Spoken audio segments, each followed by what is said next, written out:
Öçmüşüm gecemin, daim bizi götürsün, daim bizi götürsün, daim bizi götürsün, daim bizi götürsün. Sağınıp bir tuğanday cargınsın arkadaşlar, bölgüm kelbet aralardan bir ölüm. Koş koş olup geçirsin tanazan, kokusunan ketken bolsa, ketken bolsa günönür.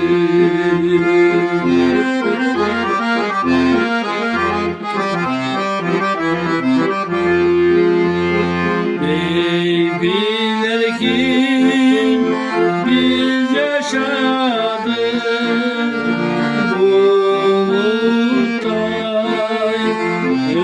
rızkımız olup can aldı. Koçtaş olur yüreğim için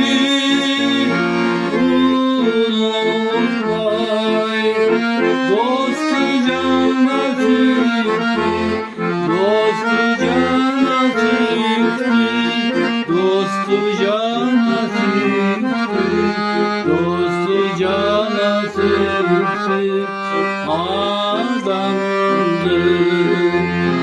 Yollardan kursak düşmanla dair, hoş koşalım güzel manaydın.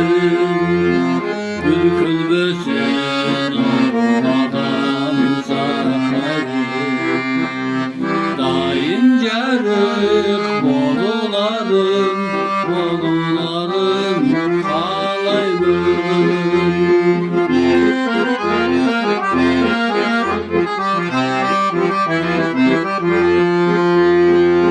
Koçtaş olur uçup geçtin, sağın pay, kalbine nur çalsın harcarım. İncel için izleneni talık pay, işen içti milletti, işen içti milletti, işen içti milletti, işen içti milletti. At karın koçtaş olup gelecekti koyunum, nesli beni keter gezdi tam aldı. Unutmayalım ey kayda bolluğunu, o kıstaşlar dostu süren adamdır.